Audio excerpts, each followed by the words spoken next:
In the news this morning, teachers of Eduman Senior High School in the Ashanti region have extended their sit-down strike to 5 days to demand the removal of the headmaster, Francis Yao Agoso.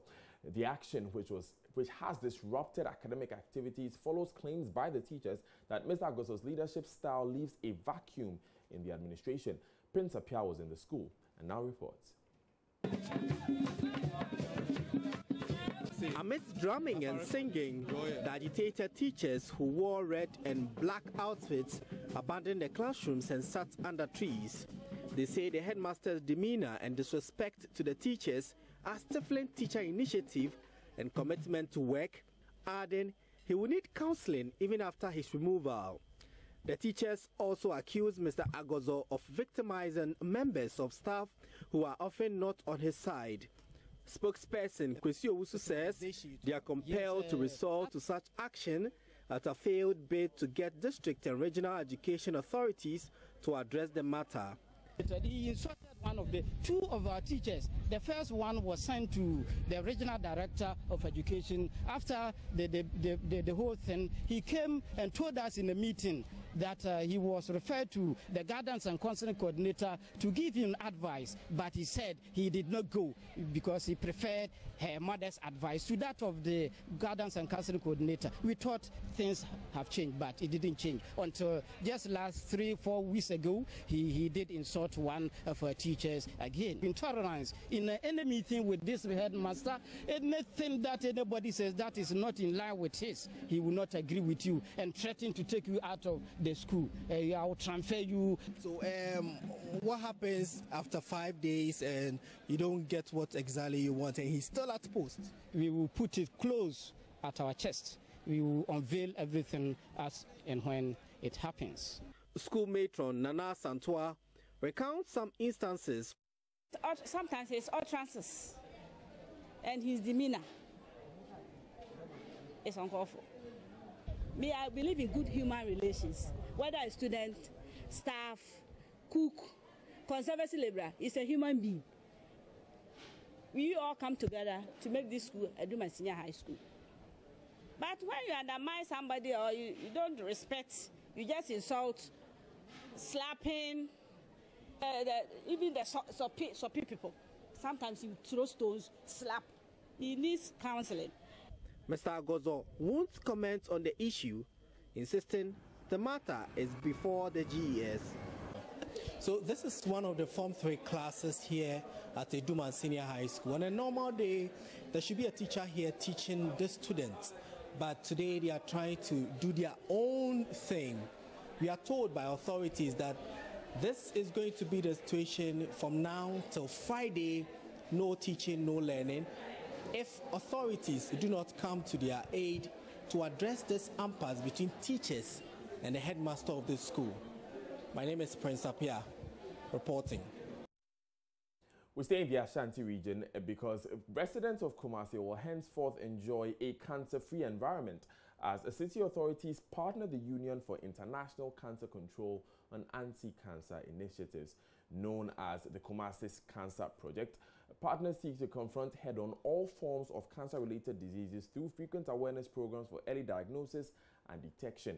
It makes the Ashanti regional capital the first cancer-free city in Africa and the 4th in the world.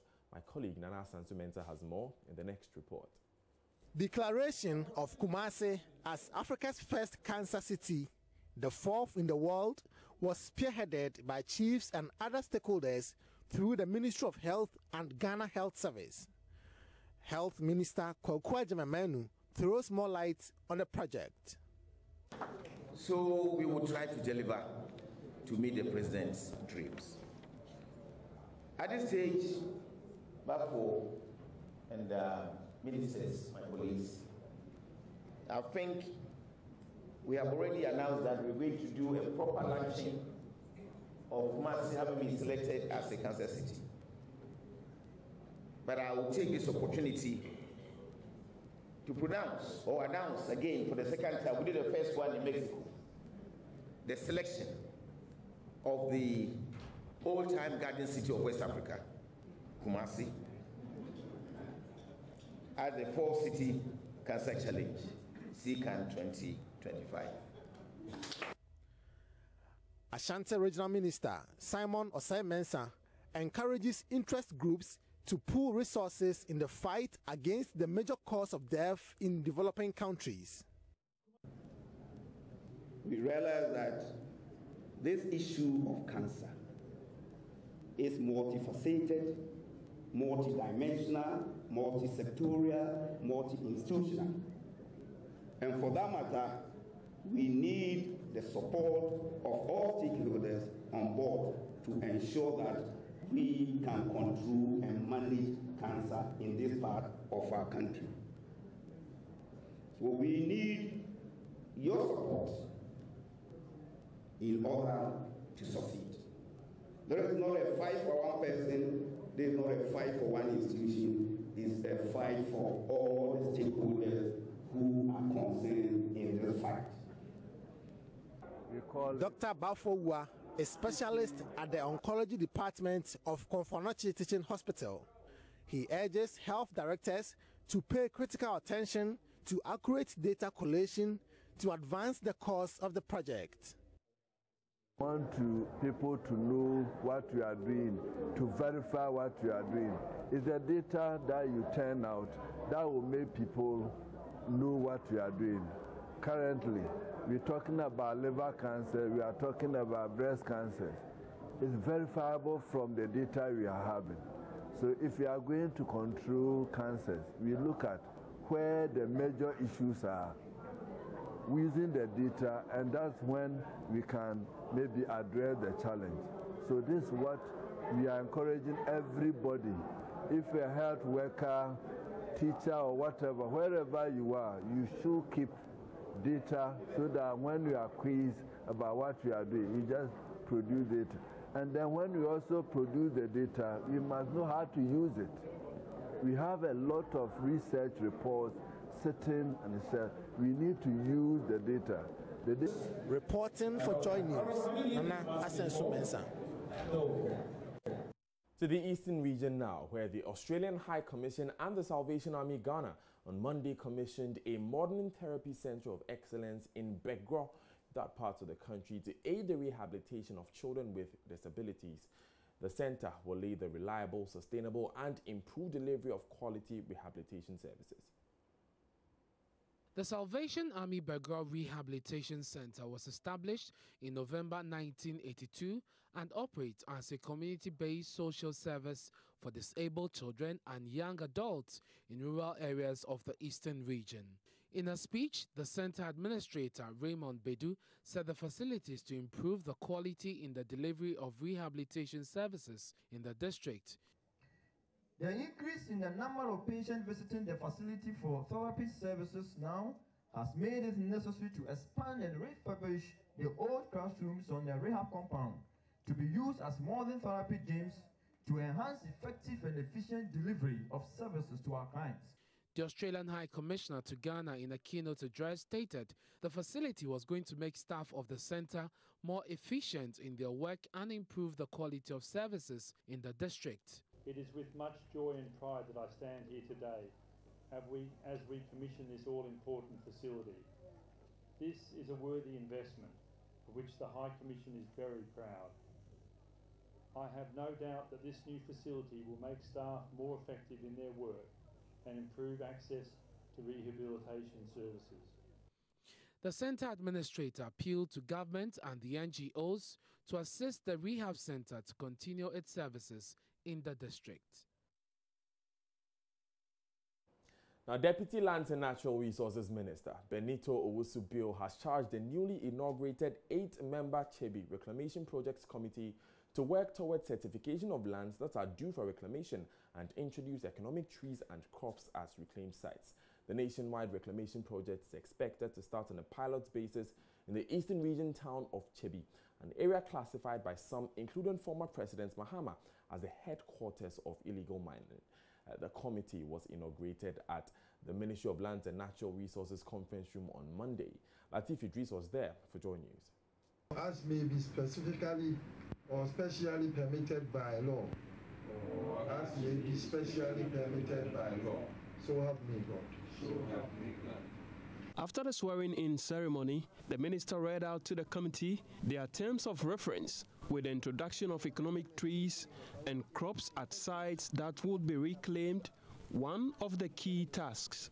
The committee is also to certify lands that are safe for reclamation to be handed over through scientific soil test, reclamation of land areas, selection of agencies to replant the trees, and to ensure harmony of all parties in fulfillment of the main objective. So when that comes on, by which time the president would have even launched the MMIP document and projects, then by then they would have been able to give us the information, and maybe a word of contrast would have come in, and then the people can go and then also start the reclamation. The lead researcher who carried out work at the various mining sites in the Chebi area revealed how bad the soil and the water bodies have been polluted with heavy metals. The Fiaso area, all the way to the main road, where the old road meets the new road to Kumasi. It's a huge area.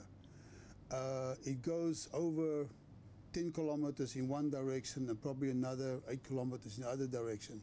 It's quite a large area. So we're working on the World Health Organization specs, which is 2 ppm.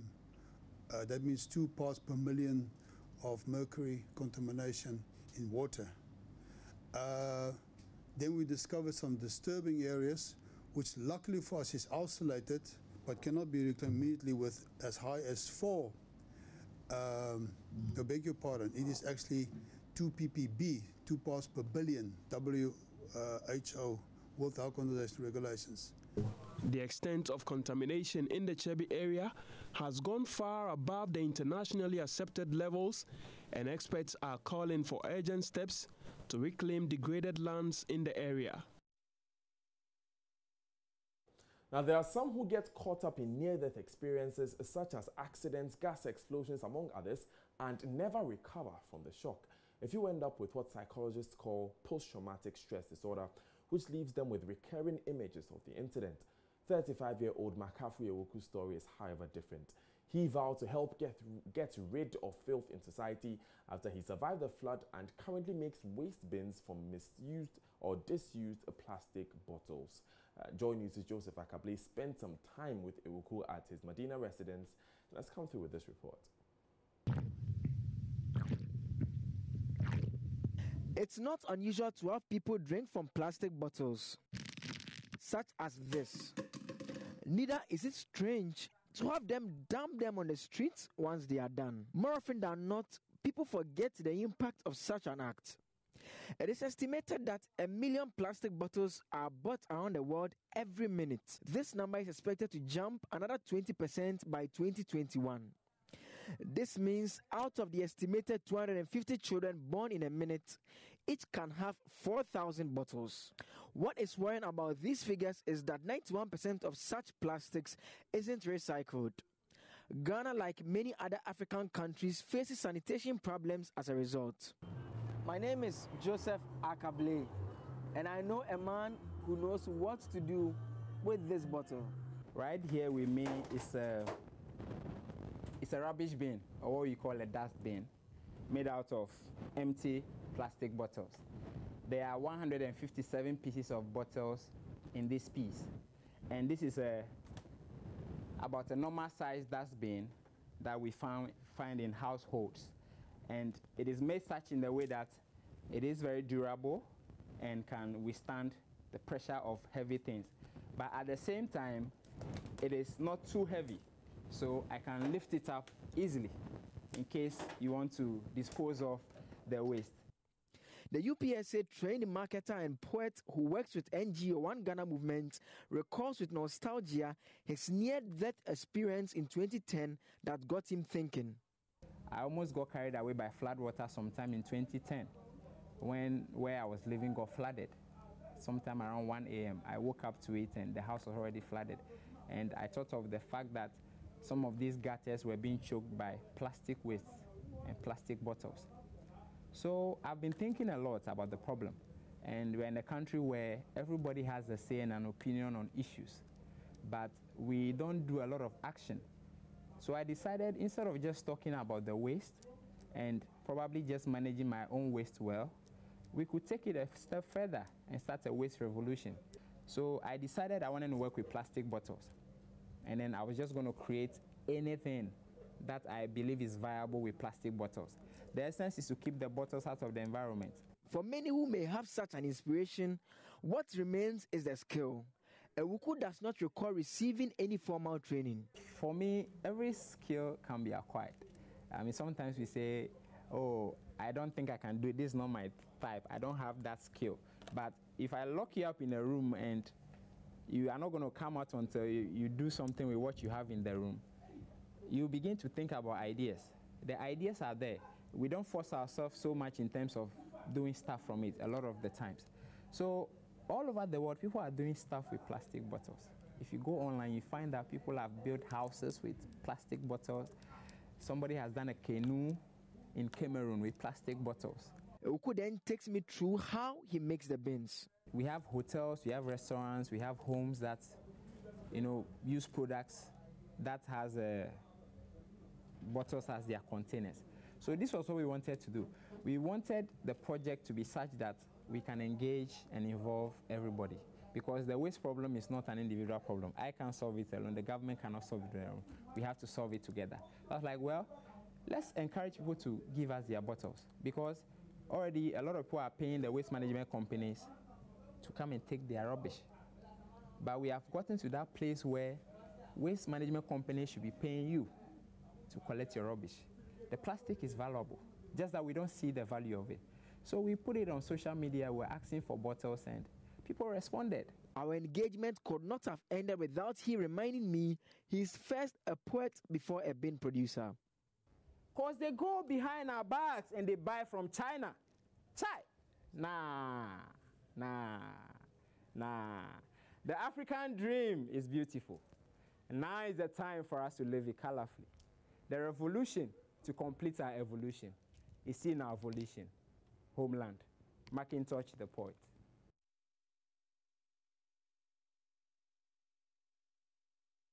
That's definitely something you'd find in my yard soon enough. Now, for something for your soccer fans, especially for fans of Arsenal FC, because former international footballer George Weah has been sworn in as president of Liberia. It's Liberia's first transition between democratically elected leaders since 1944. President Weah told crowds in the capital, Monrovia, he could not offer any, quote, quick fixes, unquote, but rather steady progress towards the goals of Liberians. Mr. Weah thanked his predecessor, Ellen Johnson Sirleaf, for bringing peace to the country after years of civil war. His biggest priorities, he said, will be to fight corruption and pay civil servants a living wage and show the private sector that Liberia was open for business. I have spent many years of my life in stadiums, but today is a feeling like no other. I am overwhelmed with the crowd and the energy here today, and I guarantee you, when we finish, there will not be a winner or the loser.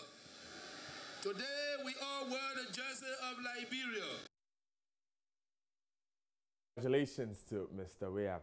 Watching the AM show on JoyNews on Multi TV, I am Daniel Dazi. Mama V also Abuaje joins me next with the newspaper review.